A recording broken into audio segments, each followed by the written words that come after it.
Hello friends, how are you all? I hope you all are well and fine. તમે બધા એકદમ મસ્ત અને મજામાં હશો અને આ લેક્ચર જોતા હશો. સ્ટાર્ટ કરીએ છીએ આપણું કેમિસ્ટ્રીમાં આગળનું સેશન. તો આગળના લેક્ચરમાં આપણે વાત કરી રહ્યા હતા કક્ષકો અને એના ક્વોન્ટમ નંબર વિશે.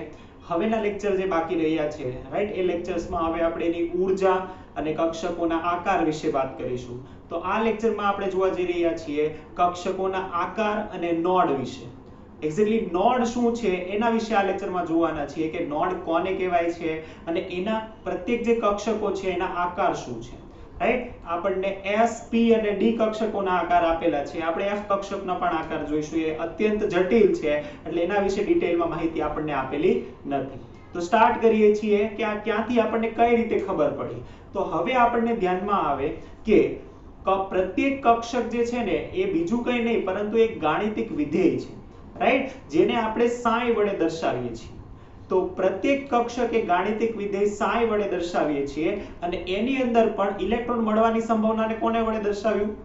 તો એને આપણે સંભાવ્યતા ઘનતા સાઈ સ્ક્વેર વડે દર્શાવ્યું અને એનો આપણને ગ્રાફ આપ્યો. આપણે જો વૈજ્ઞાનિકનું નામ આપેલું છે હવે અત્યારે છેલ્લે, તો એ પણ આપણે યાદ રાખીશું કે જર્મન વૈજ્ઞાનિક મેક્સ બોર્ને પહેલી વખત આ સંભાવ્યતા ઘનતાની વાત કરી હતી. તો એને સંભાવ્યતા ઘનતા એ શું છે આપણને ધ્યાનમાં છે, તો એનો ગ્રાફ જે હતો ને એના વિશે આપણે વાત કરીએ. ચાલો કહીએ છીએ કક્ષકોના આકાર અને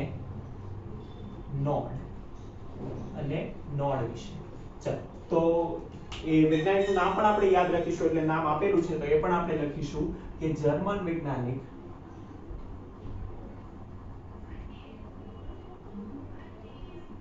મેક્સ બોર્ને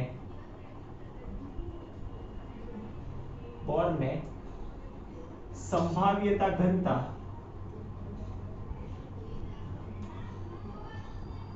સાઈ સ્ક્વેર ના સમપ્રમાણમાં છે એવું દર્શાવ્યું. અને જો આપણે સાઈ સ્ક્વેર નો ગ્રાફ બનાવીએ, સાઈ અથવા તો સાઈ સ્ક્વેર, આપણે ટેક્સ્ટ બુકમાં બંનેના ગ્રાફ આપેલા છે, આપણે કોઈ એકનો દોરીશું કે સાઈ અથવા તો સાઈ સ્ક્વેર નો જો ગ્રાફ દોરવામાં આવે તો સાઈ વધી ત્રિજ્યા. એ ત્રિજ્યા શું છે તો આપણને ખબર છે કે જે આપણે કક્ષક કહેતા હતા એ કઈ રીતની હતી. તો આપણે કીધું હતું કે અહીંયા પરમાણુનું કેન્દ્ર હોય, આ પરમાણુના કેન્દ્ર પરથી આ પહેલી કક્ષા, આ બીજી કક્ષા, તો અહીંયાથી શરૂઆત કરીને આ જે ડિસ્ટન્સ છે એને આપણે r કહીએ, રાઈટ. હવે આપણને ધ્યાનમાં છે કે કક્ષા જેવું કશું જ ના હોય, ત્યાં શું હોય તો ઇલેક્ટ્રોનની સંભાવના હોય, એને જ કહેવાય સંભાવ્યતા ઘનતા, રાઈટ. તો આપણે સાઈ સ્ક્વેર વર્સિસ જો r નો ગ્રાફ બનાવીએ તો આપણને ધ્યાનમાં આવે કે ક્યાં ઇલેક્ટ્રોન રહેલો છે. તો એ બે કક્ષકો માટે આપણને ગ્રાફ આપેલા છે અને એ બે કક્ષક છે 1s અને 2s, રાઈટ. અને એના પરથી આપણે s કક્ષકનો આકાર જે છે એ ફાઇન્ડ કરવાના છીએ. ચાલો તો આપણે કહીએ છીએ 1s અને 2s કક્ષક માટે સાઈ સ્ક્વેર વર્સિસ r નો ગ્રાફ, right, psi square versus r નો ગ્રાફ. ચાલો તો આપણે ગ્રાફ બનાવીએ પહેલા. તો 1s કક્ષક માટે આ સાઈડ બનાવીએ છીએ 1s કક્ષક અને 2s કક્ષક માટે અહીંયા બનાવીએ છીએ. ગ્રાફ આપણે સમજવાનો છે અને એ ગ્રાફ સમજીને પછી આપણે આગળનું જે સ્ટેટમેન્ટ છે એ લખવાના છીએ. આ છે સાઈ સ્ક્વેર એટલે કે ઇલેક્ટ્રોન મળવાની સંભાવના, આ છે r એટલે કે ત્રિજ્યા, સાઈ સ્ક્વેર r, રાઈટ. આ કહીએ છીએ આપણે 1s કક્ષક માટે 1s કક્ષક માટે નો ગ્રાફ અને આ આપણે કહીએ છીએ 2s કક્ષક માટેનો ગ્રાફ, રાઈટ. ચાલો થશે શું એક્ઝેક્ટલી વિચારો. 1s કક્ષક જે છે એ પહેલી કક્ષા છે, યાદ કરો. n = 1 એટલે પહેલો ક્વોન્ટમ નંબર, મુખ્ય ક્વોન્ટમ નંબર 1 માટે પહેલી જ કક્ષાની આપણે વાત કરી રહ્યા છીએ અને પહેલી કક્ષા જે છે એ 1s કક્ષક છે, રાઈટ. પહેલી કક્ષા, એની કક્ષક પણ એક જ હતી, પેટા કક્ષક પણ એક જ હતી, રાઈટ. યાદ કરો n = 1 માટે એક જ કક્ષક અને એક જ પેટા કક્ષક શક્ય છે. ચેક કરો તમારે કરવું હોય તો, રાઈટ. n = 1 માટે એક જ કક્ષક s અને પેટા કક્ષક પણ s જ શક્ય છે. એટલે 1s કક્ષક જે હશે ક્યાં હશે તો કે જુઓ કેન્દ્ર તો હવે તમને ધ્યાનમાં આવવું જોઈએ, રુથરફોર્ડે જ કહી દીધું હતું. શું? તો કે કેન્દ્ર તો અતિશય સૂક્ષ્મ છે. કેન્દ્ર જે છે ને એટલું સૂક્ષ્મ છે કે જો કેન્દ્રને આપણે ક્રિકેટ બોલ માનીએ ને તો આખા ક્રિકેટના ગ્રાઉન્ડ જેવડું એનું પરમાણુનું કદ થાય, રાઈટ? એક ક્રિકેટનો બોલ છે જે સેન્ટરમાં પડેલો છે અને આખું સ્ટેડિયમ જે છે ને એવડું મોટો પરમાણુ થાય. એટલે જે પરમાણુ કેન્દ્ર છે ને એ બહુ જ નાનું છે, કહેવાય ને 1 લાખ ગણું નાનું છે. પરમાણુ એના કરતા 1 લાખ ગણો મોટો છે. એટલે કેન્દ્રને આપણે જસ્ટ ટપકું ગણી લઈએ, રાઈટ? ચાલો તો કેન્દ્રને આપણે ટપકું ગણી લઈએ. અહીંયાથી આપણે આ બધી જે ત્રિજ્યાઓ ગણીએ છીએ, રાઈટ? કેન્દ્રની જે હશે ત્યાં એની સંભાવના 0 છે, ઇલેક્ટ્રોન કેન્દ્રમાં નથી. તો એના પછી ઇલેક્ટ્રોન મળવાની સંભાવના મેક્સિમમ છે 1s કક્ષકમાં. અને પછી શું થતું જશે તો કે પછી એની સંભાવના ઘટતી જશે. કઈ રીતે? ચાલો એનો ગ્રાફ આપણે બનાવીએ છીએ. તો અહીંયા નીચે આપણે એને ગોળા સ્વરૂપે દર્શાવીએ, રાઈટ? ગોળા સ્વરૂપે દર્શાવીએ કે થશે શું તો કે આ એનું કેન્દ્ર છે. આ જે ડોટ તમને દેખાય છે ને એ એનું કેન્દ્ર છે. થોડો મોટો ડોટ દર્શાવીએ. આ એનું કેન્દ્ર છે. પછી શું થશે તો 1s કક્ષક જે છે 1s કક્ષક શરૂ થશે અને ઇલેક્ટ્રોન મળવાની સંભાવનાને ટપકા વડે દર્શાવીએ છે, રાઈટ? જેટલી ઘટ્ટ હશે એટલું એ વધારે આપણને મળશે ઇલેક્ટ્રોન અને આછા ટપકા થશે એમ એ ઓછા મળશે, રાઈટ? તો આ રીતે જે હશે એની સંભાવના હશે. જો ઇલેક્ટ્રોન મળવાની સંભાવના જેમ જેમ કેન્દ્રથી આપણે દૂર જતા જશું એમ એની ઇલેક્ટ્રોનની સંભાવના ઓછી થતી જશે. જેમ જેમ જો શરૂઆતમાં અહીંયા એકદમ ડેન્સ છે એનો મતલબ શું? અહીંયા સંભાવના સૌથી વધારે છે, રાઈટ? અહીંયા સંભાવના સૌથી વધારે છે. જેમ કેન્દ્રથી તમે દૂર જશો એમ એની સંભાવના શું થતી જશે તો એમ એની સંભાવના ઓછી થતી જશે અને કેન્દ્રથી કેટલાક અંતર પછી એની સંભાવના નિયરલી 0 થઈ જશે. આ કેન્દ્ર આખે આખું છે ને 1s કક્ષક દર્શાવે છે, રાઈટ? ટપકા સ્વરૂપે વ્યવસ્થિત દર્શાવાશે નહીં પણ આખે આખી 1s કક્ષક દર્શાવે છે. જો કે કેન્દ્રની નજીકની તરફ એકદમ વધારે છે, પછી જેમ જેમ દૂર જતા જશું એમ એની સંભાવના 0 થતી જશે ઇલેક્ટ્રોન અને એક સમય એવો આવશે કે ત્યાં ઇલેક્ટ્રોન મળવાની સંભાવના 0 છે, રાઈટ? જો નિયરલી 0, રાઈટ? આ sin સ્ક્વેર છે, આ પ્રોબેબિલિટી દર્શાવે છે.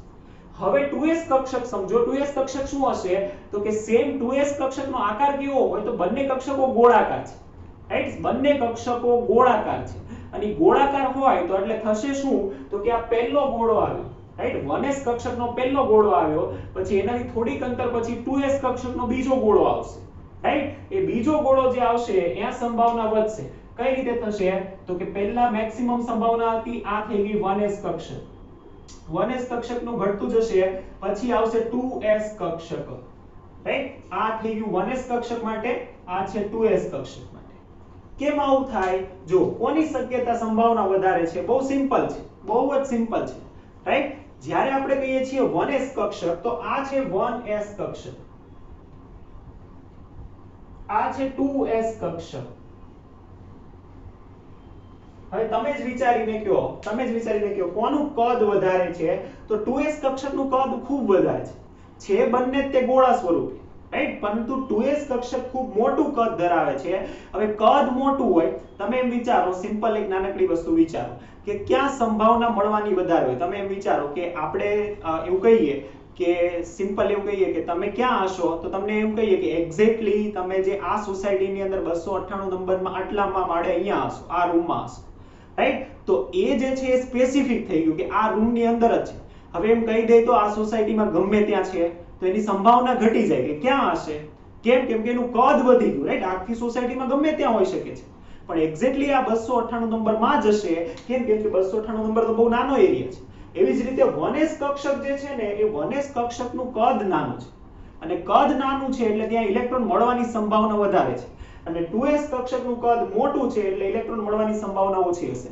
સેમ 3s માં આનાથી પણ ઓછી હશે, 4s માં હજી ઓછી હશે, રાઈટ? એટલે જેમ કક્ષકનું કદ મોટું થતું જશે એમ ઇલેક્ટ્રોન મળવાની જે સંભાવના છે એ ઓછી થતી જશે, રાઈટ? તે ઇલેક્ટ્રોન લોકેલાઇટ ના કરી શકીએ. તો એનું આપણે કઈ રીતે દર્શાવી શકીએ તો આપણે કહીએ છીએ આ છે પરમાણુનું કેન્દ્ર. પરમાણુના કેન્દ્ર પછી થોડાક અંતર સુધી 1s કક્ષક આવે છે અને 1s કક્ષક આપણે દર્શાવીએ છીએ કે 1s કક્ષક છે, રાઈટ? કે જ્યાં ઇલેક્ટ્રોન મળવાની સંભાવના મેક્સિમમ છે. અને જેવી 1s કક્ષક છે એ 1s કક્ષકનું જો થશે શું તો કે 1s કક્ષકનો એક છેડો આવશે કે એક એવું અંતર આવશે કે જ્યાં ઇલેક્ટ્રોન મળવાની સંભાવના એકદમ 0 બરાબર. પછી પાછું જો ઇલેક્ટ્રોન મળવાની સંભાવના વધે છે, રાઈટ? 1s કક્ષક અહીંયા પૂરી થાય છે પછી પાછી સંભાવના વધતી જશે, રાઈટ? સંભાવના વધતી જશે એક એવું અંતર આવશે કે જ્યાં પાછી એની સંભાવના મેક્સિમમ થશે. જો રાઈટ, આપણે એનો પરફેક્ટ ડાયાગ્રામ તો નહીં બનાવી શકીએ, પણ જો એક એવું અંતર આવશે કે જ્યાં ઇલેક્ટ્રોન મળવાની સંભાવના, આ જે ડોટ દર્શાવીએ છે ને ઇલેક્ટ્રોન મળવાની સંભાવના છે.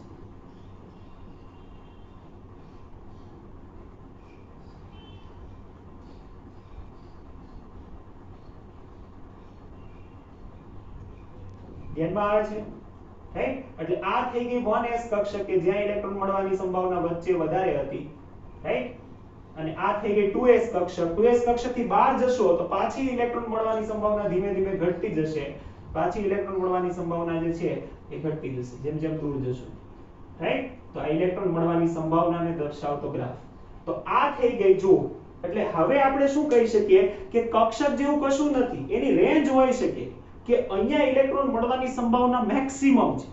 એટલે કોઈક એવો પથ હોઈ શકે કે જ્યાં ઇલેક્ટ્રોન મળવાની સંભાવના 90% જેટલી છે, રાઈટ? અને કોઈક એવું છે કે જ્યાં ઇલેક્ટ્રોન મળવાની સંભાવના 0 જેટલી છે. 0 એટલે નથી જેવું ના કહી શકાય. તો કોઈક એવી રેન્જ મળે છે કે જ્યાં ઇલેક્ટ્રોન મળવાની સંભાવના 0 છે. તો એવું જે પ્લેન જે છે કે જ્યાં ઇલેક્ટ્રોન મળવાની સંભાવના 0 છે, ક્યાં આવશે? તો કે બે કક્ષકની વચ્ચેની એવી જગ્યા કે જ્યાં ઇલેક્ટ્રોન મળવાની સંભાવના 0 છે, એને કહીશું આપણે નોડલ સપાટી, રાઈટ? આ એક એવું સપાટી છે કે જ્યાં આપણને શું મળે તો કે ઇલેક્ટ્રોન મળવાની સંભાવના 0 છે. એટલે કે 1s કક્ષક અને 2s કક્ષક બે સમતલીય ગોળા છે, રાઈટ? એ સમતલીય ગોળાની વચ્ચે એક પતલી પટ્ટી એવી આવે છે કે જ્યાં ઇલેક્ટ્રોન મળવાની સંભાવના 0 છે. તો એને આપણે કહીએ છીએ નોડલ અથવા તો નોડલ સપાટી અથવા તો નોડ. તો આ થઈ ગઈ 1s કક્ષક, આ થઈ ગઈ 2s કક્ષક, અને એની બંનેની વચ્ચે એક સપાટી આવી અને આપણે કીધું નોડલ સપાટી. તો આ આપણે વાત કરી s કક્ષક વિશે. તો એનો આકાર કયા પ્રકારનો છે? તો આપણે લખીશું કે s કક્ષક એ સમતલીય ગોળાકારની છે, રાઈટ? સમતલીય ગોળાકાર છે. હવે તો 100% કોઈની ઇલેક્ટ્રોન મળવાની સંભાવના વાળું સ્તર બનાવી શકીએ કે એક્ઝેક્ટલી એવું કોઈ સ્તર કે જ્યાં ઇલેક્ટ્રોન મળવાની સંભાવના 100% છે એવું બનાવી શકીએ નહીં. કેમ? કેમ કે ગમે તે અંતરે આપણે જઈએ ત્યાં એવી તો પ્રોબેબિલિટી હશે જ કે જ્યાં ઇલેક્ટ્રોન ના મળે, રાઈટ? એનો મતલબ કે 100% ઇલેક્ટ્રોન મળશે જ એવું સ્તર આપણે કહી શકીએ નહીં. હા, 90% હોઈ શકે, રાઈટ? એટલે કે આ જે ગાળો છે, આ આટલો જે રેન્જ છે, આ રેન્જની અંદર 90% સંભાવના છે કે ઇલેક્ટ્રોન હોય, પણ 100% હશે જ એ નથી શક્ય. એટલા માટે આપણે એવું કીધું હતું, જે હાઇઝનબર્ગ અનિશ્ચિતતા સિદ્ધાંત હતો ને એના પરથી યાદ કરો, આપણે એવું જ કીધું હતું કે આપણે એનું સ્થાન એક્ઝેક્ટલી કહી જ ના શકીએ. એટલે ઇલેક્ટ્રોન જે છે એનું સ્થાન આપણે એક્ઝેક્ટલી નહીં કહી શકીએ, ખાલી આપણે એની સંભાવના દર્શાવી શકીએ કે અહીંયા ઇલેક્ટ્રોન મળવાની સંભાવના મેક્સિમમ છે. ધ્યાનમાં આવે છે, રાઈટ? અને જ્યાં ઇલેક્ટ્રોન મળવાની સંભાવના 0 છે એને આપણે કહીશું નોડલ સપાટી. તો આ બંનેને આપણે લખવાના છીએ. ચાલો, આ ડાયાગ્રામ યાદ રાખીશું, આ વૈજ્ઞાનિકનું નામ પણ યાદ રાખીશું. મેક્સ બોર્નને એવું કીધું હતું, સંભાવ્યતા ઘનતા વિશે વાત કરી હતી. ચાલો આગળ કહીએ છીએ. આ બે વ્યાખ્યા આપણે લખવાના છે, રાઈટ? નોડલ સપાટીની અને s કક્ષકના આકાર વિશે. ચાલો,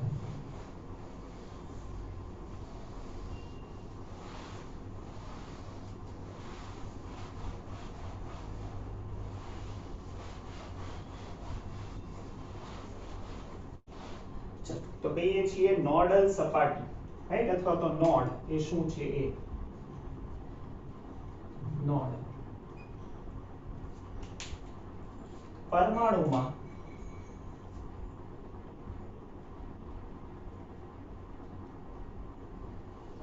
રહેલી એવી સપાટી અથવા સમતલ જ્યાં ઇલેક્ટ્રોન મળવાની સંભાવના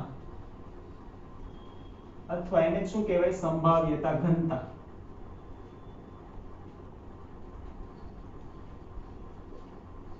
શૂન્ય હોય. શૂન્ય એટલે કે શૂન્ય જેવી હોય, રાઈટ? શૂન્ય એક્ઝેક્ટલી નથી હોતી, પણ શૂન્ય જેવી હોય તો એને આપણે કહીશું શૂન્ય હોય, તેને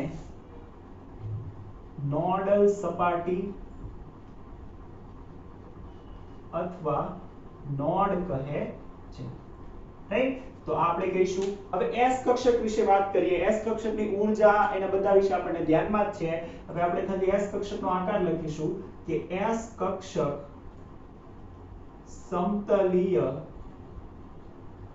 સમતલીય ગોળાકાર છે. અને સૌથી મહત્વનું જેમાં એમસીક્યુ પૂછાય છે કે આજનો લેક્ચર છે ને એમાં સૌથી અગત્યનું જે હોય ને તો એ એટલે નોડની સંખ્યા.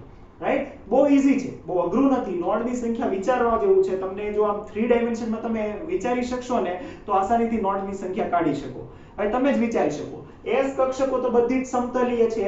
રાઈટ? આપણે એમ સિમ્પલ ડાયાગ્રામ બનાવી શકીએ કે આ પરમાણુનું કેન્દ્ર, આ પહેલી કક્ષક, આ બીજી કક્ષક ને આ ત્રીજી કક્ષક. તો પહેલી કક્ષક જે છે ને એના માટે કોઈ નોડ ના હોય. કેમ? કેમ કે એવી કોઈ સપાટી આવતી જ નથી. પણ જો બીજી કક્ષક કહીએ 1s માટે કોઈ નોડ નથી, 2s અને 3s માટે કહીએ તો 2s કક્ષક ખાલી વિચારો, 3s ને ભૂલી જાઓ. તો 2s કક્ષક માટે નોડ ક્યાં આવે? તો કે આ બંનેની વચ્ચે કોઈક એવું સમતલ આવે કે જે ઇલેક્ટ્રોન ના મળે, તો એને કહેવાય નોડ. એનો મતલબ 2s અને 1s ની વચ્ચે આવે. હવે 3s વિચારો, તો 3s માટે બે આવે. એક તો 3s અને 2s ની વચ્ચે અને 2s અને 1s ની વચ્ચેના, તો આ થયા બે સમતલ. તો એનો મતલબ કે S કક્ષક માટે નોડની સંખ્યા ખૂબ જ અગત્યનું, અને એ એટલે S કક્ષક માટે નોડની સંખ્યા. અને બોક્સ કરીને આપણે લખીશું, બોક્સ કરજો જે પણ આવે એને. રાઈટ? કેટલી હોય? એ હોય n-1. n-1. રાઈટ? જેમ કે 1s માટે કેટલા હોય? તો 1s માટે હોય 0, 2s માટે 1, 3s માટે 2, લાઇકવાઇઝ. રાઈટ? તો આ થશે કક્ષક માટે નોડની સંખ્યા. આ જે નોડ મળે ને એને ત્રિજ્યા નોડ પણ કહેવાય. ત્રિજ્યા નોડ અથવા તો રેડિયલ નોડ. શા માટે ત્રિજ્યા નોડ? કેમ કે જો એ ગોળાકાર મળે છે. રાઈટ? ગોળાકાર મળે. જો S કક્ષક ગોળાકાર છે તો 1s કક્ષક અને 2s કક્ષક એ બંનેની વચ્ચે ગોળાકાર સમતલ મળશે કે જ્યાં ઇલેક્ટ્રોન હોવાની સંભાવના 0 છે. ધ્યાનમાં આવો, તમે ઇમેજિન કરો કે એક નાનકડો ગોળો છે. રાઈટ? ટેનિસ બોલ જેવડો નાનકડો ગોળ છે અને એની ઉપર ફૂટબોલ જેવો મોટો ગોળો છે. રાઈટ? તો થશે શું? તો કે ફૂટબોલનો ગોળો અને ટેનિસનો ગોળો એની વચ્ચેની જે જગ્યા વચ્ચે એક સમતલ બને છે અને એ પણ એક ગોળાકાર સમતલ છે. આથી આને રેડિયલ નોડ અથવા તો ત્રિજ્યા નોડ પણ કહે છે. રાઈટ? આ નોડને શું કહેવાય? રેડિયલ નોડ અથવા તો ત્રિજ્યા નોડ. શા માટે? કેમ કે ગોળાકાર છે. રાઈટ? તો આ થશે ત્રિજ્યા નોડ. રાઈટ? તેના આકાર પરથી. સેમ આપણે હમણાં એંગ્યુલર નોડ પણ જોવાના છે, એટલા માટે ત્રિજ્યા નોડ છે ને એ ક્લિયર રાખજો કેમ કે એના આકાર પરથી છે. ફાઇન? તો આ થયું S કક્ષક. હવે P કક્ષક વિશે વાત કરીએ છીએ. ધ્યાનમાં આવશે તો S કક્ષકમાં આટલી વસ્તુ છે ને આપણે યાદ રાખીશું. ખૂબ જ ઇમ્પોર્ટન્ટ. આ તો યાદ રાખીશું જ તે. એના નોડની સંખ્યા જે છે ને એ તો યાદ રહેવી જ જોઈએ અને એ હોય n-1. રાઈટ? ચાલો બીજું કહીએ છીએ અને એ છે P કક્ષક વિશે. રાઈટ? આ થયું S કક્ષક. ચાલો P કક્ષક વિશે પણ આવી રીતે કહીશું. ચાલો P કક્ષક માટે L ની વેલ્યુ કેટલી હતી? P કક્ષક માટે L ની વેલ્યુ હતી 1. રાઈટ? ચાલો P કક્ષક એના માટે L હતું 1 અને ml ની 3 વેલ્યુ શક્ય હતી. રાઈટ? -1, 0 અને +1. અને આપણે એવું કીધું હતું કે P કક્ષક જે છે એ 3 વેલ્યુ માટે 3 પેટા કક્ષકો હોય. કઈ હોય? Px, Py અને Pz. રાઈટ? આ 3 કક્ષકો ધરાવે એટલે કે 3 કક્ષકો છે. ત્રણેય કક્ષકોની ઊર્જા સમાન છે, આકાર પણ સમાન છે. રાઈટ? પરંતુ એ દિશામાં અલગ પડે છે કે x, y અને z માં દિશામાં જે ગોઠવાયેલી હોય ને એમાં અલગ પડે છે. કઈ રીતે? તો કે P કક્ષકનો આકાર ડમ્બેલ આકાર છે. તમે ડમ્બેલ જોયું? તમે જ્યારે જીમમાં જઈએ ત્યારે ડમ્બેલ જે હોય ને એક્ઝેક્ટલી ડમ્બેલ જેવું નથી. એ બે ગોળાઓને ભેગા કરો. રાઈટ? બે ગોળાઓ હોય, એ બે ગોળાઓને તમે ભેગા કરી દો તો કેવું થાય? રાઈટ? બે ફુગ્ગાઓને આપણે આમ ભેગા કરીએ તો દબાય ને, તો એવી રીતનો આકાર દર્શાવે છે. રાઈટ? એટલે બે લોબ્સ કીધું છે. લોબ્સ એટલે ગોળાઓ. તો બે ગોળાઓને તમે ભેગા કરો અને દબાવો તો કઈ રીતનું થાય? એવી રીતની એનો આકાર છે. એટલે આપણને કીધું છે તો એનો આકાર કેવો યાદ રાખીશું? એનો આકાર છે ડમ્બેલ આકાર.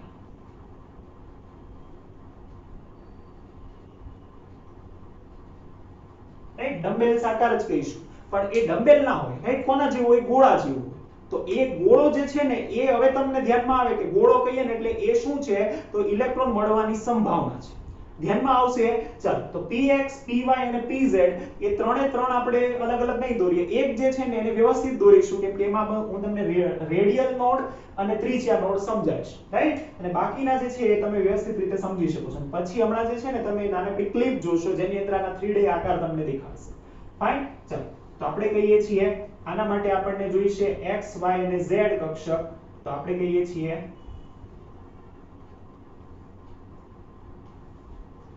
આ છે x, રાઈટ, આ x કક્ષક છે, આ છે y, આ છે z, x y અને z. ફાઇન. x y અને z કક્ષકો આ રીતે આપણને આપેલી છે. આ ત્રણેય એકબીજાને તમારે એવી રીતે ધારવાનું છે કે આ ત્રણે ત્રણ છે ને એ કેવી કક્ષકો છે તો એકબીજાને પરપેન્ડિક્યુલર છે, રાઈટ. વાસ્તવમાં તમને ધ્યાનમાં તો નહીં આવે પણ આવી રીતે ધારો કે ત્રણ કક્ષકો છે ને એ આવી રીતે છે. આ ઉપરની જે છે એ z છે, આ કક્ષક છે એ y છે અને આ કક્ષક છે એ x છે, રાઈટ. ત્રણે ત્રણ એકબીજાને પરપેન્ડિક્યુલર છે, રાઈટ. હવે અહીંયા હું 3D ના ડ્રો કરી શકું એટલે તમારે આ રીતે એક્ઝ્યુમ કરવું પડશે. ફાઇન. તો આપણે કહીએ છીએ, રાઈટ, તો આ થશે જો આ રીતે. તો હવે ઈ કક્ષકો કઈ રીતે ગોઠવાયેલી હોય તો px કક્ષક હોય ને આ રીતે ગોઠવાયેલી હોય, x અક્ષ ઉપર આ રીતે જે બે દડાઓ છે ને બે દડાઓ આ રીતે ગોઠવાયેલા, રાઈટ. py કક્ષક જે છે y અક્ષ ઉપર ગોઠવાયેલી હોય એ આ રીતે હોય અને z કક્ષક જે છે એ z અક્ષ પર ગોઠવાયેલી હોય આ રીતે. ફાઇન. ધ્યાનમાં આવશે. તો આ થઈ ગઈ px py અને pz કક્ષક. જો અહીંયા તમને વ્યવસ્થિત નહીં દેખાતું હોય, હવે px py અને pz કક્ષક જે છે ને હમણાં તમને દેખાડશે, રાઈટ. તો એક ક્લિપ નાનકડી છે કે જેની અંદર તમે એને રોટેટ થતા અને 3D માં એનો આકાર જુઓ, રાઈટ. પછી આપણે આગળ વધીએ.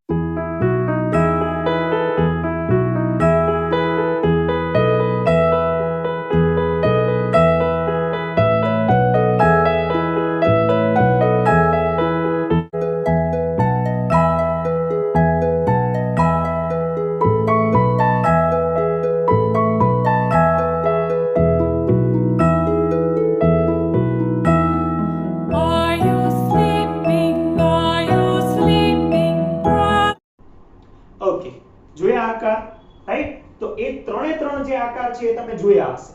તો હવે એ લોબ તમને ધ્યાનમાં આવે કે એક્ઝેક્ટલી એ લોબ શું છે, એ લોબ ઇમ્પોર્ટન્ટ છે. તો એ જે છે એનો આકાર છે જે આપણે જોયું કે હવે આપણે એમાં જોવાનું છે કે આકાર તો આપણે જોઈ લીધું કે એનો ડમ્બેલ આકાર છે, એમાં નોડ જોવાના છે, નોડની સંખ્યા જોવાની છે અને કયા કયા નોડ છે એ જોવાનું છે. તો કોઈ એક કક્ષક લઈ લઈએ, રાઈટ. કોઈ એક કક્ષક લઈ લઈએ, આપણે ત્રણે ત્રણ એક સાથે તો નહીં દર્શાવી શકીએ. ચાલો તો કોઈ એક કક્ષક લઈ લઈએ, જેમ કે આપણે કહીએ છીએ pz કક્ષક માટે વાત કરીએ કે pz કક્ષક માટે વાત કરીએ કે કોઈ એક pz કક્ષક લઈ લઈએ, રાઈટ. જેમ કે આપણે કહીએ છીએ 3pz, રાઈટ. 2pz કક્ષક માટે તો નહીં હોય કોઈ નોડ, 3p કક્ષક માટે હશે, રાઈટ. આ છે z, આ છે x, આ છે y, રાઈટ. ચાલો આપણે કહીએ છીએ આ રીતની કક્ષક હશે. એક્ઝેક્ટલી છે ને આવો આકાર ના હોય, રાઈટ. પણ આપણે સમજવા માટે ડ્રો કરીએ છીએ. આ જે છે ને એ કયો આકાર છે તો આપણે કહી શકીએ કે આ જે આકાર છે ને એ તો ડમ્બેલ જેવો છે પણ એનો જે છે ને લોબ્સ હોય, બે લોબ્સ હોય. લોબ્સ એટલે ગોળા, રાઈટ. ચાલો તો બે અહીંયા આને મળશે, કયા મળશે તો એ નોડની આપણે વાત કરી રહ્યા છીએ. તો કહીએ છીએ કે આપણે સમતલ જોવાનું છે. તો સમતલ માટે છે ને હું આ y કક્ષકનો આકાર દઉં છું, રાઈટ. y પર દોરીએ છીએ.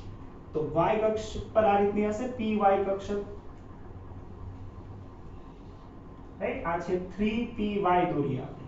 તો 2py આ રીતે હશે, 3py આની ઉપર આવી જ રીતે મોટી કક્ષક હશે, આ રીતે 3py.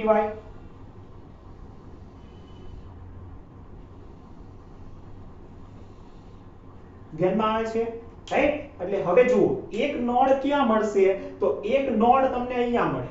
ક્યાં તો કે 3py માટે કહેતા હોય ને તો એક નોડ મળે જે રેડિયલ નોડ છે જે અહીંયા મળે, રાઈટ. ક્યાં મળે? અહીંયા. એટલે એનો મતલબ શું થાય તો કે 2p અને 3p કક્ષક જે છે, y કક્ષક જે છે એની વચ્ચે એક નોડ આપણને મળે. એટલે p કક્ષક માટે p જે કક્ષકો છે એના માટે એક નોડ જે છે એ ક્યાં મળે તો કે જો આ બી રેડિયલ નોડ જ કહેવાય, રાઈટ? કેમ કે હવે તમને થોડું દેખાતું એવું હશે કે આ ગોળ નથી, પણ હમણાં તમે આકાર જોઈએ તો ગોળ કેવું હોય, એ દબાયેલા ગોળા જેવું હોય, રાઈટ? અહીંયાથી તમે આને દબાવો તો કેવો ગોળો થાય, એવો આકાર હોય. એક્ઝેક્ટલી આવો આકાર ના હોય. આ તો તમને સમજાય એટલા માટે આવો દોર્યો છે, રાઈટ? એટલે બે ગોળાઓને તમે ભેગા કરો ને એવો આકાર હોય. એટલે એક નોડ તો થયું આ બેની વચ્ચે, રાઈટ? જેને આપણે શું કહીએ છીએ? જેને આપણે કહીએ છીએ ત્રિજ્યા નોડ. ત્રિજ્યા નોડ.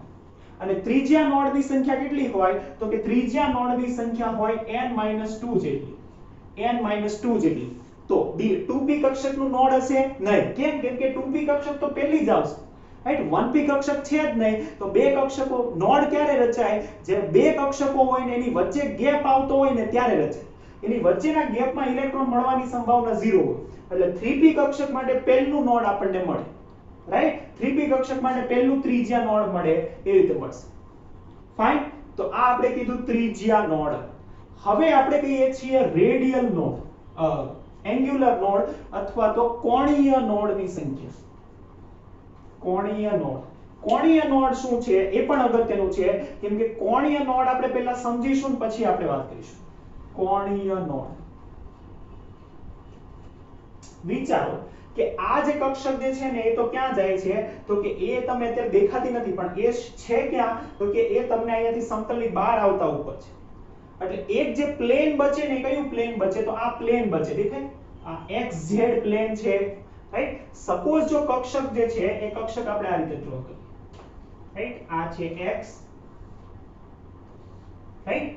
તો થશે શું? સપોઝ આના ઉપર કક્ષા છે, આના ઉપર કક્ષક છે, તો થયું શું? તો કે એ તો જો અત્યારે આપણે આમ દેખાય ને અહીંયાથી આપણે બહાર આવતી દોરી ના શકીએ. એટલે થશે શું? સપોઝ જો કોઈ એક કક્ષક ઉપર છે, અત્યારે તો હું બે લોબ દર્શાવતો નથી, રાઈટ? સમજવા માટે, તમને સમજાય એટલા માટે હું એક જ લોબ દર્શાવું છું. આ એક લોબ છે. લોબ એટલે એનો ગોળો, રાઈટ? એક્ઝેક્ટલી એ ડમ્બેલ હોય ને ગોળો જ હોય, રાઈટ? એવો કઈ આમ આવો શેપ ના હોય, ફુગ્ગા જેવો શેપ ના હોય, એ ગોળો જ હોય, રાઈટ? તો આ એક લોબ જે છે આપણે કહી દઈએ, ચાલો આ છે x, આ છે y અને આ છે z. ફાઇન. તો જુઓ, આના ઉપર કક્ષક હોય તો આ જે સમતલ છે, કયું સમતલ? xz સમતલ. xz સમતલ તમને દેખાય છે, રાઈટ? આ જે સમતલ છે xz સમતલ, રાઈટ?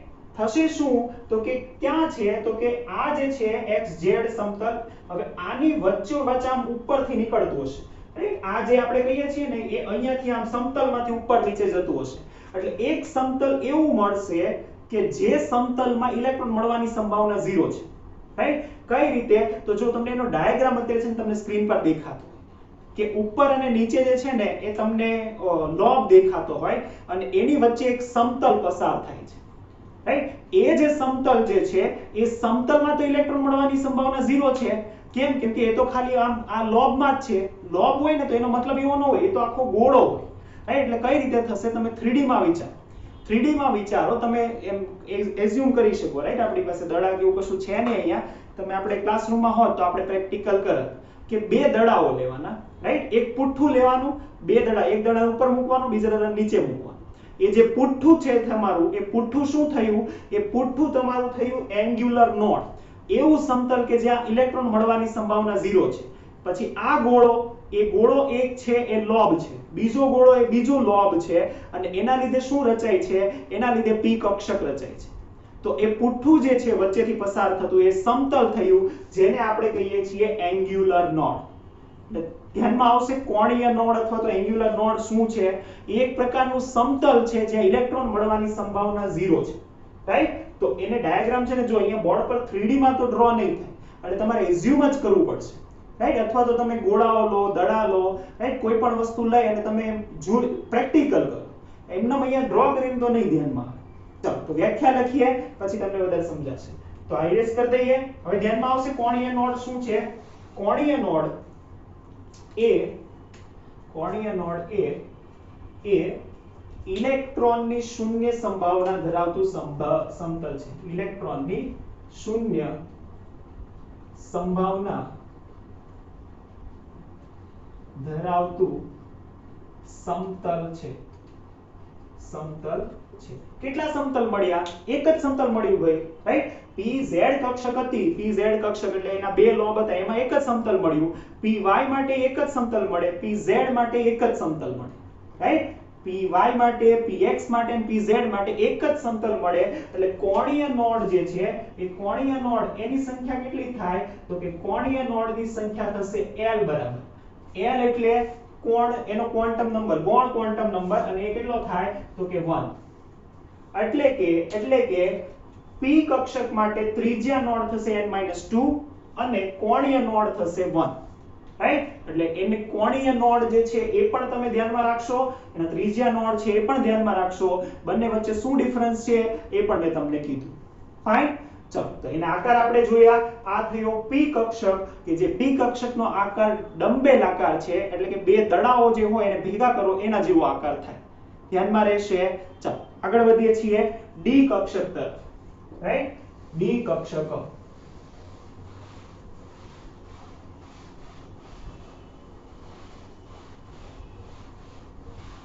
ડી કક્ષકનો આકાર પણ P કક્ષક જેવો છે. ડી કક્ષક, એના માટે L ની વેલ્યુ કેટલી થશે? તો L આપણે કહીએ છીએ થશે 2. L2 થાય તો એના માટે ml ની વેલ્યુ કેટલી થાય? તો ml ની વેલ્યુ થાય -2, -1, 0, +1 ને +2, રાઈટ. આને રિલેટેડ કક્ષકો કઈ થાય? dxy, dyz, dzx અને dx2 y2 અને dz2, રાઈટ. ચલો, આટલી કક્ષકો થાય. આ કક્ષકોમાં આ ત્રણ સમતલીય છે. સમતલીય એટલે કે સમતલમાં રહે. સમતલ અને અક્ષ ધ્યાનમાં આવે છે, રાઈટ. સમતલ અને અક્ષ વિશે થોડીક હમણાં હું ડિટેલમાં તમને થોડું કહું, પણ હમણાં એની પહેલા આપણે આકાર જોઈએ, રાઈટ. અને આ છે અક્ષીય, રાઈટ. અક્ષીય અને સમતલ શું છે એના વિશે વાત કરીએ. તો પહેલા આપણે આકાર વિશે વાત કરીએ અને પછી આપણે નોડ વિશે ચર્ચા કરીશું, રાઈટ. નોડ વિશે નોડ વિશે તમને આઈડિયા તો આવી જ ગયો હશે, રાઈટ. વધારે વિષયમાં ડિટેલ જવાના નથી, પણ આપણે થોડુંક જોઈ લઈએ. ચાલો, કહીએ છીએ બધાના આકાર. તો પહેલા સમતલ અને અક્ષ સમજી લઈએ. સમતલ અને અક્ષ. જેમ કે આપણે કહીએ છીએ કે આ એક સમતલ છે, આ એક સમતલ છે, રાઈટ. આ એક સમતલ છે અને આ સમતલ છે એ આપણે કહીએ છીએ XY સમતલ અથવા તો XZ સમતલ છે, રાઈટ. આ 3D માં તમે જુઓ ને તો આ રીતે છે, રાઈટ. એટલે આ બોર્ડની બહાર આવતું હોય ને એવી રીતનું સમતલ તમે ધારો, રાઈટ. અને એ સમતલમાંથી આપણે કહીએ છીએ કે વચ્ચે જે છે એ બીજું સમતલ આપણે કહીશું ને એ છે ઊભું સમતલ. એટલે કે આ રીતનું સમતલ હોય. એટલે થશે શું? તો કે આપણે કહીએ છીએ કે આ થશે x ડાયરેક્શન, આ થયું x ડાયરેક્શન, આ જે છે એ કઈ ડાયરેક્શન થશે? એની z ડાયરેક્શન. અને આ જે છે આ ઉપર જે છે એ કઈ થશે? તો કે બહાર નીકળતી જે ડાયરેક્શન છે, રાઈટ. આ ઉપર જે છે એ બહાર નીકળતી અને અંદર જતી જે ડાયરેક્શન છે એ, રાઈટ. તો આપણે કહીએ x, આ y ને આ z, x y અને z ધ્યાનમાં આવશે, રાઈટ. તો આ સમતલને આપણે આ રીતે મૂક્યું હોય, રાઈટ. આ રીતે મૂકેલું હોય તો ઉપરથી નીચે જતી જે કક્ષક છે આ રીતે મૂકેલું હોય તો આ જે છે ને એ થશે z, રાઈટ. આ જે સીધી રેખા છે એ છે x અને આડી રેખા છે એ y, રાઈટ. એટલે આ થયું થોડું 3D. કે ચાલો, હવે આપણે કહીએ છીએ સમતલ. સમતલ એટલે ક્યાં હોવું જોઈએ? x અને y સમતલની અંદર, x અને y સમતલની અંદર. અને આનો આકાર હોય ડબલ ડમ્બેલ. આનો આકાર કેવો હોય? Double dumbbell. એટલે ડબલ ડમ્બેલ એટલે બે ડમ્બેલ કરવાના તમારે. કઈ રીતે? ચાલો, xy સમતલ. કયું છે xy સમતલ? તો કે dxy હોય ને xy સમતલની અંદર હોય, અક્ષ પર નહીં. આને કહેવાય અક્ષ અને એની વચ્ચે જે હોય એને કહેવાય સમતલ. તો જુઓ તો આ જે છે ને એ xy જે સમતલ છે એ ચાર ભાગમાં વહેંચાયેલું છે, રાઈટ. જુઓ, દેખાય ચાર ભાગ, રાઈટ. તો એ ચારે ચાર ભાગમાં તમારે ગોળા દર્શાવવાના, જેને આપણે શું કહીએ છીએ? XY કક્ષ, જેને આપણે કહીએ છીએ XY કક્ષ, રાઈટ. તો જુઓ ક્યાં છે તો કે xy સમતલની અંદર છે, તો આ થઈ ગઈ dxy કક્ષક. xy સમતલની અંદર છે, રાઈટ, xy સમતલની અંદર છે, આ xy x અને y સમતલની અંદર છે, તો એ થઈ ગઈ dxy સમતલની અંદરની dxy કક્ષક. સેમ yz જે સમતલ થશે એ yz સમતલની અંદરની કક્ષકો એ થશે dyz કક્ષક. રાઈટ, જો ડબલ ડમ્બેલ જે રીતે p કક્ષક હતી ને એવી જ રીતે આ કે ડમ્બેલ ના હોય, એ ગોળા જ હોય. રાઈટ, એનો મતલબ આ તરફથી બે ગોળા અને આ તરફથી બે ગોળા છે. રાઈટ, અને એ બે ગોળાઓ આવી રીતના જોડાયેલા હોય, આવી રીતના જે ચાર ગોળા છે એને કહેવાય ડી કક્ષક. રાઈટ, ચલો આમાં વધારે ધ્યાન ના આવતું હોય તો તમને 3D માં એની ક્લિપ દેખાશે. રાઈટ, એમાં તમે આકાર જુઓ, dxy, dyz અને dzx આ ત્રણેયનો આકાર દેખાશે. એ આકાર તમે પહેલા જુઓ, પછી આપણે આ બંનેનો આકાર જોઈએ. ફાઇન, ચલો. Are you sleeping? Are you sleeping, Brother John? Brother John. Brother John, morning bells are ringing, morning bells are ringing, ding dang dong, ding dang dong.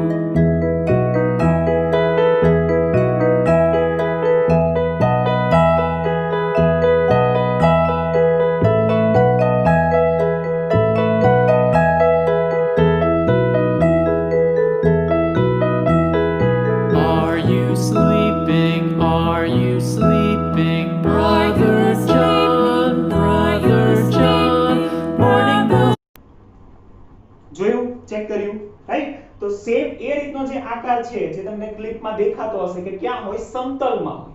Right, અને હવે આપણે જોઈ રહ્યા છીએ એ છે અક્ષીય કક્ષક. અક્ષીય કક્ષક વિશે ચાલો વાત કરીએ.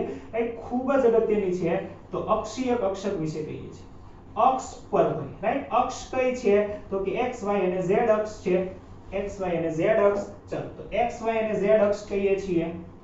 આ થઈ ગઈ x, આ થઈ ગઈ y અને આ થઈ ગઈ z. રાઈટ, x² - y² છે ને તો એ સમતલીયની જેમ જ અક્ષ પર ગોઠવાયેલી હોય. કેમ? જો xy ક્યાં હતી? xy અહીંયા હતી, છે ને, અહીંયા x અને y સમતલની વચ્ચે અહીંયા. પરંતુ x² - y² છે ને એક્ઝેક્ટલી એ અક્ષિસ ઉપર હોય, એટલે આ અક્ષ ઉપર હોય.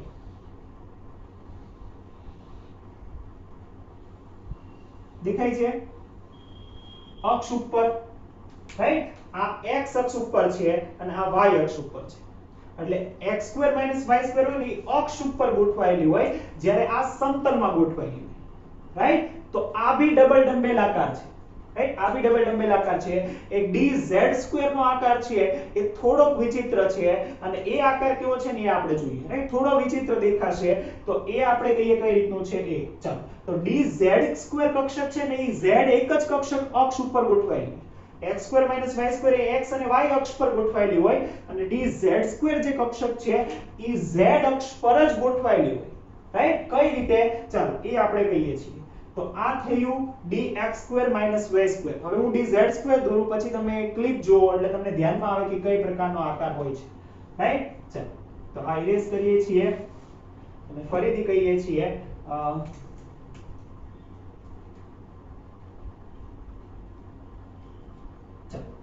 z². રાઈટ, આના ઉપર હશે z². z² અક્ષર એટલે z અક્ષ પર તો આ રીતે ગોઠવાયેલી જ હશે. આ થયું z અક્ષ પર ગોઠવાયેલી છે. z અક્ષ પર તો એ કમ્પ્લીટલી ગોઠવાયેલી હશે, એટલે આ z અક્ષ પર તો હશે જ. રાઈટ, આ રીતે. અને બીજું એક રિંગ બનાવે. રાઈટ, એ રિંગ બનાવે કે જે અહીંયા આ રીતે ગોઠવાયેલી. એક રિંગ બનાવે, જે રિંગ ક્યાં ગોઠવાયેલી હોય તો કે એ z અક્ષની ફરતે ગોઠવાયેલી હોય, સેન્ટરની મધ્યમાં એટલે કે કેન્દ્રમાં, અને z અક્ષની મધ્યમાં આવી રીતે રિંગ ગોઠવાયેલી હોય. રાઈટ, આ રિંગ જે છે એ પણ dz² કક્ષકનો આ ભાગ છે. તો આ રીતની જે કક્ષક હોય ને એને કહેવાય dz² કક્ષક. રાઈટ, તો એ બંને થશે અક્ષીય. જુઓ, dz² માત્ર z ઉપર છે એટલે dz² લખ્યું. x² - y² એ x અને y બંને પર હતું એટલે x² - y² લખ્યું. રાઈટ, તો આ થશે અક્ષીય કક્ષક. ચાલો તમે ક્લિપમાં જોઈ લો એટલે તમને ધ્યાનમાં આવશે કે એમાં તમને થોડુંક 3D માં દેખાશે. Morning bells are ringing, ding dang dong, ding dang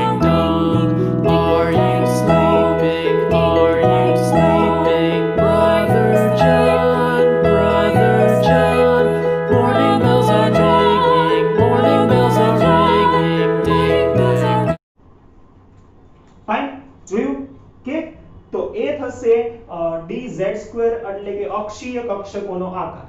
કે તો આ થયું ડી કક્ષકો અને ડી કક્ષકોના આકાર. હવે સૌથી મહત્વનું અને સૌથી ઇમ્પોર્ટન્ટ અને એ એટલે નોડ, રાઈટ? નોડ સેમ આપણે કહીએ કે આના ત્રિજ્યા નોડ અને રેડિયલ નોડ બંને છે, તો પહેલા આપણે એમાં લખીશું કુલ નોડ, એમાંથી ત્રિજ્યા નોડ કેટલા? ત્રિજ્યા અને સમતલીય નોડ, સમતલીય અથવા તો આપણે કીધું એને કોણીય નોડ, ઇટ્સ એક્ઝેક્ટલી કોણીય નોડ.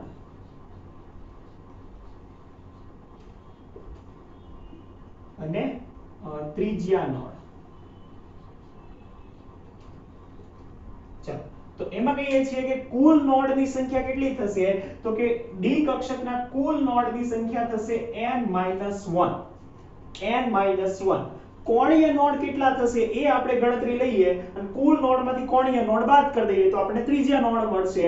તો આપણે કહીએ છીએ કોણીય નોડ. જો કોણીય નોડ માટે ફરીથી હું કોઈ એક કક્ષકનો આકાર બનાવું અને એ કઈ હશે? તો કે આપણે કોઈ એક કક્ષક જોઈએ કે જે આપણને xy જોઈએ, રાઈટ? તો આપણને એક સમતલ મળે એટલા માટે. ચાલો તો આપણે કહીએ છીએ, રાઈટ? ચાલો dxy કક્ષક હોય તો dxy કક્ષક આ રીતે ગોઠવાયેલી હોય, dxy, રાઈટ? અને થશે શું? તો જુઓ એ આ જ સમતલમાં છે, રાઈટ? કયા સમતલમાં? આ જ સમતલમાં છે. તો બાકીના બે સમતલ ખાલી પડે. કયા સમતલ? તો એક તો આ સમતલ ખાલી પડે, જુઓ આની સાથેનું આ સમતલ, રાઈટ? આ એક સમતલ ખાલી પડે, એક ઊભું સમતલ, રાઈટ? તમે વિચારો કે આ રીતનું એક પ્લેન છે, રાઈટ? આ રીતનું પ્લેન છે, એ પ્લેનની અંદર આ ડી કક્ષક ગોઠવાયેલી છે, રાઈટ? એ પ્લેનની અંદર આ પ્લેનની અંદર ડી કક્ષક ગોઠવાયેલી છે, તો એને ઊભું જે છેડતું પ્લેન હશે એ પ્લેન પણ ખાલી કહેવાય, નોડ કહેવાય, રાઈટ? આ પ્લેનમાં કક્ષક છે, નો ડાઉટ, પણ એને વચ્ચેથી આપણે જો કાઢીએ તો એ પ્લેન જે છે એ ખાલી છે, તો એ એક પ્લેન થશે. એટલે xy પ્લેનમાં છે તો yz પ્લેન જે થશે એટલે કે yz સમતલ થશે એ નોડલ સપાટી થશે, તો એ થશે કોણીય નોડ. બીજું ચાલો xy માં છે, રાઈટ? પણ yz માં નથી, સેમ zx માં પણ નથી, રાઈટ? આ સમતલની વચ્ચેથી જો પસાર થતું આમ સમતલ હોય તો એ સમતલમાં પણ નોડ નથી, ઇલેક્ટ્રોન નથી, રાઈટ? તો કક્ષકો તો આ સમતલમાં ગોઠવાયેલી છે, રાઈટ? આ સમતલમાં ગોઠવાયેલી છે, તો એને બીજા બે પ્લેન બચે કે જે ખાલી હોય, તો એ પણ શું થશે? તો એ પણ l જેટલું જ થાય. એટલે કોણીય નોડની સંખ્યા p અને d બંને માટે કેટલી થાય? l જેટલી જ થાય. અહીંયા d માટે l = હોય 2, રાઈટ? એટલે કોણીય નોડ થશે l જે હોય 2. તો કેટલા થશે? તો આપણે કહીશું ત્રિજ્યા નોડ થાય n-l-1, n-l-1 એટલે ત્રિજ્યા નોડ કેટલા થાય? n-3, right? ચાલો હવે આપણે સરખાવીએ જે આપણે અત્યારે લગી ભણતા હતા એ, રાઈટ? ચાલો તો ડી કક્ષક ક્યાંથી શરૂઆત થાય? તો કે ડી કક્ષકની શરૂઆત થાય 3D થી. 3D થી તો પહેલું ત્રિજ્યા નોડ કોને મળે? 4D કક્ષકને મળે, રાઈટ? 3D ને ન મળે, કેમ કે 3D તો હજી પહેલી જ કક્ષક છે, તો એમાં તો આવવાની શક્યતા જ નથી, એમાં તો મેક્સિમમ હશે. પછી 3D અને 4D કક્ષકની વચ્ચે 3D અને 4D કક્ષકની વચ્ચે એક ત્રિજ્યા નોડ રચાયેલું હોય, તો આ કહીએ છીએ 3dxy, 3dxy. અને એની પછી ઉપર હોય 4dxy કે જે શું રચે? જે આની બંનેની વચ્ચે નોડલ રચે. ધ્યાનમાં આવે છે તો ત્રિજ્યા નોડની સંખ્યા થાય n-3, કોણીય નોડની સંખ્યા થાય 2 અને કુલ નોડ થાય n-1, રાઈટ? તો કુલ નોડ, એના કોણીય નોડ, એના ત્રિજ્યા નોડ. હવે જો ગોખવાનું નથી, તમને ત્રિજ્યા નોડ એટલે તમને હવે સમજમાં આવવું જોઈએ કે s કક્ષક છે તો s કક્ષક ગોળાકાર છે. ક્યાંથી શરૂ થાય? તો કે 1s થી શરૂ થાય, તો 1s અને 2s ની પહેલું નોડ મળે, તો 1s અને 2s એટલે 2s માટે પહેલું નોડ મળે એટલે એ હોય n-1, રાઈટ? p કક્ષક માટે ત્રિજ્યા નોડ, તો કે p કક્ષક માટે ત્રિજ્યા નોડ એ થાય n-2, d કક્ષક માટે n-3. કોણીય નોડ અથવા તો અક્ષીય એક્સિયલ જે આપણે કહીએ છીએ એંગ્યુલર નોડ કેટલા હોય? તો કે એની સંખ્યા હોય l જેટલી, ગૌણ ક્વોન્ટમ નંબર જેટલી, રાઈટ? અને એ p માટે થાય 1, d માટે થાય 2, s માટે થાય 0. કુલ નોડની સંખ્યા બંનેને એડ કરી તો મળી જશે. ધ્યાનમાં આવે છે તો જો ગોખવા જેવું કશું નથી, રાઈટ? ગોખવા જેવું કશું નથી, પણ સમજશો ને તો વધારે ક્લિયર થશે. અને એનાથી પણ વધારે ઇમેજિનેશન લાવો, રાઈટ? તમે ઇમેજિન કરો કક્ષકોનો આકાર આખો, કેમ કે ક્યારેય બોર્ડ પર આપણે આ કક્ષકોનો આકાર છે ને ક્યારેય આપણે ડ્રો નહીં કરી શકીએ, રાઈટ? થશે તો તમને અન્ડરસ્ટેન્ડ કરવું ખૂબ ડિફિકલ્ટ થશે, રાઈટ? એટલે ઇમેજિનેશન લાવો કે કઈ રીતે આખી ને આખી કક્ષક રચાયેલી છે, કઈ રીતના બે ગોળાઓ હશે, સમતલ ક્યાંથી પસાર થતું હશે, તો બધું તમે ઇમેજિનેશન કરશો તો ધ્યાનમાં આવશે, રાઈટ? એટલે તમારી કલ્પના શક્તિ જે છે એટલી ખીલવો કે તમે આખું જોઈ શકવા જોઈએ. ધ્યાનમાં આવશે. તો આ થયું S, P, D અને D કક્ષકોના આકાર. F કક્ષકોના આકાર આપણને આપેલા નથી, પણ F કક્ષકોનો આકાર કેવી રીતનો હોય તમને જો ડાયાગ્રામમાં દેખાશે હમણાં, એમાં સ્ક્રીન પર દેખાતો હોય ડાયાગ્રામ, રાઈટ? એટલે એ બહુ જ ડિફિકલ્ટ છે, જટિલ છે, એટલે આપણને એમાં ડિટેલમાં આપેલું નથી, રાઈટ? તો F કક્ષકનો આકાર આપણે ખાલી જોઈશું, રાઈટ? પણ એ આપણે એનું સ્ટડીમાં નથી, આપણે અભ્યાસમાં નથી, રાઈટ? તો આપણે S, P અને D કક્ષકોને ધ્યાનથી જોઈશું, એના આકાર વિશે ધ્યાનથી અભ્યાસ કરીશું. તો આ લેક્ચરમાં આપણે આ ત્રણ વસ્તુઓ જે છે ખૂબ જ અગત્યની, એના આકાર, એના નોડ એટલે કે ત્રિજ્યા નોડ અને અક્ષીય નોડ અને કુલ નોડની સંખ્યાઓ આ ધ્યાનમાં રાખીશું અને અભ્યાસ કરીશું. ફાઇન. તો આ લેક્ચરમાં અહીંયા સુધી રાખીએ છીએ. નેક્સ્ટ લેક્ચરમાં આપણે એની ઉર્જા વિશે વાત કરીશું. તો ત્યાં સુધી stay safe, take care. Thank you so much.